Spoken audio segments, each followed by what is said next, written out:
Hello friends, welcome back to our channel. ఈరోజు మనం చేయబోయే రెసిపీ పేరు గోధుమ చిప్స్.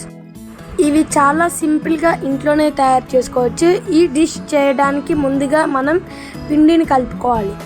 ఫస్ట్ మనం 1 కప్ గోధుమ పిండి వేసుకోవాలండి.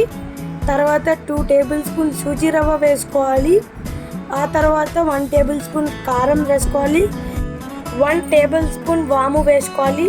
తర్వాత రుచికి తగినంత ఉప్పు వేసుకోవాలండి.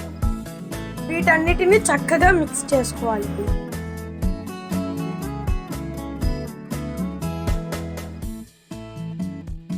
ఇప్పుడు ఇందులోకి కొంచెం కరివేపాకు యాడ్ చేయాలి. 2 టేబుల్ స్పూన్స్ ఆయిల్ని కాచి ఇందులోకి యాడ్ చేసుకోవాలి. ఇప్పుడు మనం చేతితో రబ్ చేస్తూ బాగా మిక్స్ చేసుకోవాలి. ఈ విధంగా బాగా కలుపుకోవాలి. ఇప్పుడు ఇందులోకి కొంచెంగా వాటర్ యాడ్ చేస్తూ బాగా చపాతీ పిండిలాగా కలుపుకోవాలి.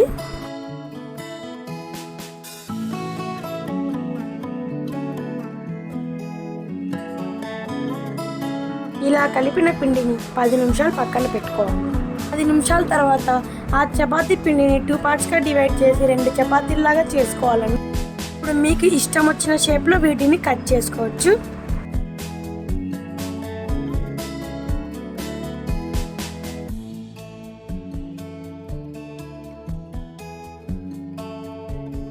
ఇలా కట్ చేసుకున్న పీసెస్ మధ్యలో ఒక చిన్న ఘాటు పెట్టుకోవాలి. ఇలా పెట్టుకోవడం వల్ల ఇవి చాలా క్రిస్పీగా తయారవుతాయి. ప్యాన్లో ఆయిల్ వేసుకొని హీట్ అయిన తర్వాత ఒక్కొక్కటిగా వేసుకోవాలి.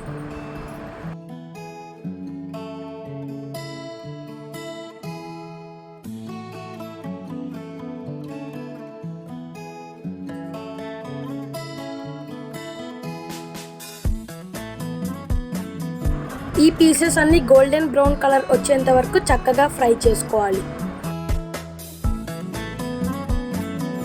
అంతేనండి, ఎంతో టేస్టీ అండ్ సింపుల్ గోధుమ పిండి చిప్స్ తయారైపోయాయి. నచ్చితే మీరు కూడా ట్రై చేసి ఎలా వచ్చాయో కామెంట్స్లో చెప్పండి. Thanks for watching this video.